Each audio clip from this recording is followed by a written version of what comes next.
Hello, I'm Anne, a 28-year-old woman. I'll just jump straight into these events because a lot happened and I don't want to take up too much of your time. I met my husband Saul at college. We were in our first years and we shared the same electives. We started talking about a month after we started sharing the same elective, and we found out that we shared a lot of things in common. We had the same ideals and believed in the same values. We also shared a similar sense of humor and a lot of favorite media. The point is, we fell in love pretty fast. We dated for around 5 years before deciding that we wanted to get married. While both of us were very satisfied with each other, Saul's mother, Janet, was not. She hated me instantly. Keep in mind, the first time I met her, we met at a restaurant. I made sure that I dressed and behaved appropriately. She still took it upon herself to belittle me and make fun of me the entire time. Saul's father, William, kept trying to shut Janet up, but she remained silent for a few minutes before getting back to talking badly about me. I remember asking Saul if I did something wrong to his mother after the first time I met her. "Saul, did I do or say something that your mom didn't like?" "Absolutely not. I was just going to apologize for her crappy behavior. I really am sorry she said all that. You didn't deserve that." "Why do you think she was being so mean?" "I know this isn't an excuse in any way, but this could just be a plausible reason. I'm the only boy in my family, and she's always had a soft spot for me. I guess maybe that's why." "Even if that's the case, shouldn't your happiness be the one thing she wants? I mean, I make you happy, right?" "Of course, my love. I wish I could explain to you why my mother behaved that way, but I can't. Although I can tell you that no matter what she says or does, it will never change the way I feel about you." "Are you sure?" "Absolutely. You're the best thing that has ever happened to me. I'd be crazy to ever let you go." I felt reassured after that. We continued to be happy with each other. Of course, Janet kept trying to say things against me, but Saul would always stand up for me. Janet didn't like that, and that only made her hate me more. I learned to just ignore her over the years. Janet's hatred for me only got worse after Saul and I got married, but instead of having to deal with her constantly, we decided to go low contact with her. For the next few years, we only saw Janet at family gatherings and on birthdays. That, of course, never stopped her from belittling me whenever we saw each other. But I ignored her always. Aside from that, life was going really great. As the saying goes, all good things come to an end. Things started to go downhill when I got a promotion at work. The promotion involved putting in extra work for a whopping 50% increase in pay. I didn't mind the extra hours, but I knew that it would be wrong of me to make a big decision like that by myself. I discussed it with Saul, and both of us agreed that it would be a smart move to make. We didn't have kids to worry about, and it would have benefited our household. And so I began working longer and harder hours. Whenever I came back home, I would be way too tired to function. At first, Saul was very caring and loving. He would have a bath prepared for me and a hot meal waiting. Obviously, with the shift in my schedule, there came a shift in how we divided our house chores. Earlier, I would get back home before Saul, so I would make the meal. But now the duty shifted to him. Of course, with the tiredness came the need for rest. I spent a lot of my weekends just laying and resting in bed. The rest of the weekend was spent cleaning up the house, doing laundry, and going grocery shopping. Every other weekend, Saul and I would go on a date. I tried my best to create a good balance between my professional and personal life. Everything was going pretty well until I was given a huge project to manage. This project alone would boost our company to another level, and I was given the responsibility of handling it and making sure that it produced the best results. The project required me to spend quite a few late nights at work. Saul's behavior didn't change at first, as in he was still the same caring and loving husband, but as the weeks wore on, I began to notice a change in his behavior. Another thing I began to notice was the increased visits that Janet had begun to make at our place. She would be there every time I came back home, but she would leave immediately after. After she would leave, Saul's mood would be pretty sour and low. For a week, I tried talking to him for an entire week, but he never budged. I figured he needed some time and just let him be. I poured myself into work and didn't even make it back home some nights for the next week and a half. That only seemed to make Saul's behavior worse, so I had an inkling about what was happening. The next weekend, I decided to set my foot down and confront Saul about what was going on. Saul, what's going on? It's nothing. It's not nothing. You're behaving very differently. No, I'm not. Yes, you are, and you know it too. Lying won't get you out of this conversation. Tell me what's wrong. How would you know what's wrong when all you've been doing is staying out late? Is that what this is all about? Yes, obviously. You're never home anymore, and whenever you are, all you can think about is work or you're sleeping. Well, yes, you know how exhausting work is for me. I don't have it in me to do anything else right now. Plus, right now and for the next few weeks, I'll be busy for a long time on this one particular project. Yeah, a project that requires you to not come back home and do God knows what with God knows who. Are you trying to say something? If you are, say it clearly. Don't play with me. All I'm saying is that you've been spending way too many nights at work. So you're basically accusing me of cheating? I didn't say that. Oh, no, but you are saying exactly that. You know what? Why don't you just track all my movements from now on? I'll share my location with you at all times, and I'll make sure to send you pictures from wherever I am. Actually, I'll do you one better. I'll pin a GPS tag on me so you know where I am at all times. You don't need to lash out. How can I not? My own husband is accusing me of cheating on him. You see just how exhausted I am after work every day, and you still think I'm cheating on you? You know what? I can't deal with you right now. I was furious. I couldn't believe that Saul could think such horrendous things about me.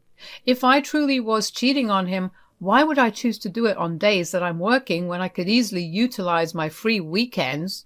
Surely that's more time than the hour or two that I have for breaks. I left Saul at home and rushed over to my best friend Kelsey's house. She was surprised to see me because it had been a while since we saw each other, but welcomed me nonetheless.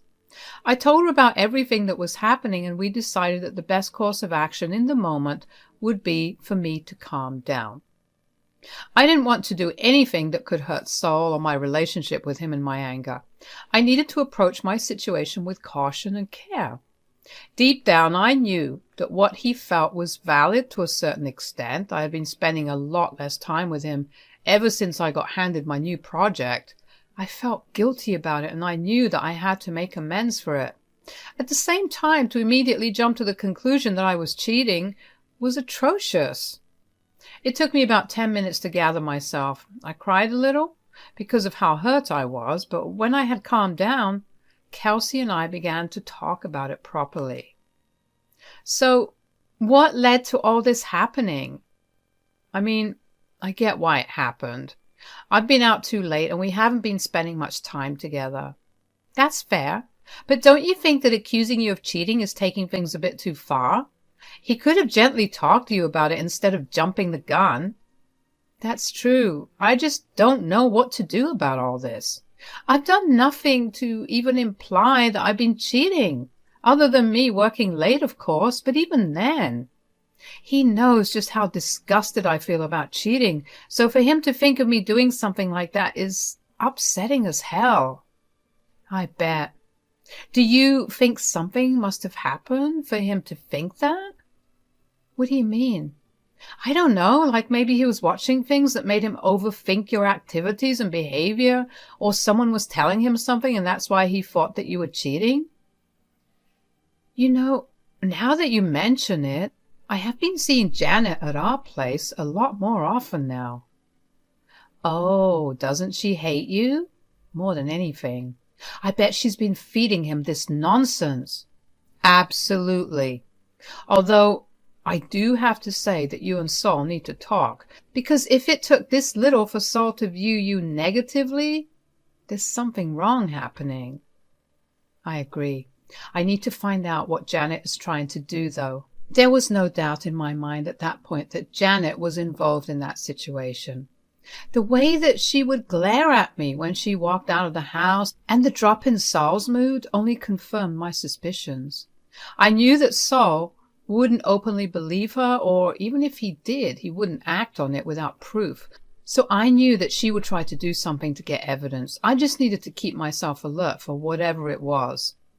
When I got back home, Saul refused to talk to me. I was sure that he thought I had just gone to my lover's place, but I was too emotionally drained at that point to care. I fell asleep, and when I woke up, I heard Saul on a call with his mother. The phone was on speaker, and I could hear everything she was saying. I told you that she was good for nothing, but you never listened to me. I love her, okay? Clearly, she didn't love you back enough. She had one big fight with you, and she just went straight into another man's arms. We don't know that. Ugh, you can't even say it with any confidence. She looked so hurt and upset when I told her I thought she was cheating on me. I mean, she did make a good point about being too tired from work to even cheat. Cheaters always find a way to cheat. Don't get fooled by her reasoning. I still have no proof of anything, so I can't even decide on what I want to believe. You don't need to worry about that. I've taken care of it already. Taken care of it? What do you mean? I hired a private investigator to go after her. He'll go everywhere she goes, and he'll get us our evidence. Isn't that a little too much? Nothing is too much when it comes to exposing Anne. Just you wait and see. She'll be begging for forgiveness once we have that proof. So that was what she had intended to do. It felt jarring to hear her talking to Saul that way, and him barely defending me.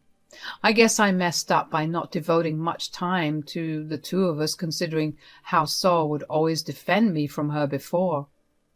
I knew then and there that I needed to do something to get back the man I loved. I needed to get some dirt on Janet. The next week I kept an eye out for whoever was following me. It wasn't that hard. Everywhere I went there was this one red car parked just a little away from me. The first few times I spotted it, I thought it was a coincidence I was seeing the same type of red car, and then I memorized the number plate of the car and realized that it was the same one. I didn't want Janet to know that I was in on her plan, but I needed the tables turned. One night, while I was staying back at work, I decided to go downstairs to where the car was parked. It was pretty late, and the man inside was asleep. Janet really knew how to pick a good PI. I didn't care that he was not a good PI. In fact, I had a feeling that it would only work in my favor. I approached his car and knocked on his window. The man was startled awake, and his eyes widened when he saw me. I mentioned for him to roll down his windows. I asked him what his name was, and he reluctantly told me that it was Todd. Hey, Todd, I've noticed that you've been following me around for quite a while now. Oh, it's nothing like that. Then why have you been parked here every night that I'm in the office and only leave when I leave? Sometimes I even see you parked a little away from my house. It's all just coincidence. Save it. I know you're Anne's PI. Please don't tell her that you found out. I owe her a favor, and that's the only reason I took this on. She'd make me do more work for her if I failed at this, and I really want to be done with her. All right, then. I want you to double-cross her. Double-cross? Yeah, I want you to collect dirt on her instead. Did she tell you what she planned to do with the evidence she got from you? Oh, yeah. She went on a whole rant about it. She told me that your anniversary was coming up in a month and she was going to throw you guys a party and reveal it there in front of everyone. Wow, she was that sure about me cheating, huh? Anyway, I want you to find out whatever you can about her and give that evidence to her so she can expose it at the party. Keep up the pretense that you're looking into me. What do I do if she asks for updates? Tell her you're busy and that you're working on it, but you've found some things. All right. Thank you so much for not telling her a thing. I know how horrible she is. I understand your pain. It was actually pretty funny to see the very PI that Janet had hired was so against her. I didn't actually think that Todd would find anything, but knowing that he wasn't actively spying on me the way that Janet wanted was a satisfying feeling, although I couldn't believe just how much faith Janet had in me cheating. She wanted to humiliate me, and I couldn't help but feel like Saul also wanted that. Of course, I had no way of knowing at that point whether Saul knew about her plans, but the thought of him knowing and agreeing to publicly humiliate me hurt me like crazy. So I decided to give him the benefit of the doubt. I figured since Janet had already hired a PI without Saul's knowledge, she wouldn't have told him about the surprise anniversary party. Saul and I's relationship didn't get any better or any worse in that month. We didn't speak much to each other, but there were still moments when we let each other know that we cared for them. He would still always have a hot meal ready for me, and I would make sure to buy him all his favorite treats, and once a week I would bring home his favorite dessert from his favorite restaurant. Even though no words were spoken, there was an understanding that we just needed time to sort through our emotions. Saul and I did talk from time to time, but never broached the topic of me cheating. And I was okay with that. I knew that I just had to wait for our anniversary to come, and then things would get sorted out on their own. Finally, the time came for our anniversary. Janet called us very early in the morning to come over to her place for brunch. Saul seemed confused when she asked us to come over, and that only made my suspicion about him not knowing her plans even more solid. We got ready and headed over. Once we got there, we noticed a lot more cars. Turns out she invited my parents, my siblings and their families, and Saul's siblings and his family. Saul seemed very surprised, yet happy to see everyone. We put aside our issues to maintain a facade in front of the rest of our family. Even though I knew that Janet had gathered everyone there to humiliate me, it felt really nice to spend time with them. We had brunch, and the table was full of chatter and laughter. After lunch was over, Janet announced that she had something to show everyone. We huddled into the living room where she plugged the USB in. She prefaced her little surprise by telling us that for the longest time she had always hated me. She wanted nothing more than the best for Saul, and she went out of her way to find information about me cheating on him. You could hear a pin drop in the room at that point. The entire mood shifted at that point. Everyone was uncomfortable. I felt Saul tense up beside me, but I remained calm. She called on me and told me since I was the one that was cheating, I needed to be the one that showed everyone the evidence. I confidently walked up to the TV while Janet walked over to where I was seated next to Saul. She smirked at me as I opened the file called Evidence, and as soon as the first picture loaded, I felt the same shock that everyone in the room experienced. The first picture was of Janet and some other man kissing at a bar. I continued to go through the rest of the pictures, and they only showed various other places that Janet had gone to with the same man, including her house. Janet had grown pale while everyone else looked at her in disgust. I felt the worst for William. He looked angry and sad at the same time. When we finally got to the end of all the pictures, the room was silent for a minute before William finally spoke up. "What is this, Janet?" First of all, you sought to expose Anne for cheating on Saul. Why would you put her through something like that? I only wanted the best for Saul. Or you just wanted to humiliate Anne because you don't like her. Saul is just your sorry cover. Not to mention you tried to expose her for cheating when you're the one doing it. Do you not see how much of a hypocrite you're being? That was not supposed to happen. I don't know how, but I just know that Anne has done something here. I didn't do anything. You tried to ruin my relationship, so I had no time to involve myself in your shenanigans when I was busy with work and fixing my relationship. Don't lie. What did you do? Stop trying to pass off your problem to Anne. Stop doing what you did with Saul. Your truth is out. So own up to it. She knew I hated her. She did this to humiliate me. I don't see an issue with it, when that was exactly what you were trying to do as well. So, you believe me, right? You know that she has been cheating on you, right? I don't think so anymore. I feel pathetic that I even listened to you. You almost destroyed the best thing I've ever had because of your selfishness. I never want to see or hear from you again. You will have exactly 1 month to move out of this house. I'll have the divorce papers handed to you before that. I couldn't believe how well things worked out in my favor. A few days later, with a little bit of research, I managed to find Todd. I told him about the outcome, and he told me that he had already found out. Janet had called him to yell at him, but he simply told her that he had done his favor for her and hung up and blocked her. Todd also told me that he had never taken his work more seriously than when he found out that Janet was the one who was cheating. I will admit that it made me laugh a little too loud. William and Janet got divorced shortly after. William has been a bit of a mess, but that is expected considering that his 20-year marriage was broken. But Saul and I made sure that we were there with him at every moment that we had. On nights that I was busy, Saul would stay over with his dad just to slowly ease him into being alone. Janet moved out, but not without trying to choke me. Thankfully, William and Saul held her back and I wasn't harmed. As for Saul and I, we're doing great. Saul has apologized profusely for ever suspecting me. Of course, it took some time to fully forgive him and forget what had happened, but we agreed to go for couples counseling. We've slowly been sorting through all our issues for the past month, and I feel like our relationship has never been stronger. If there's one thing that I think I've learned through all this, it's to always make sure that you tell the people you love how much you love and appreciate them. Thank you for listening.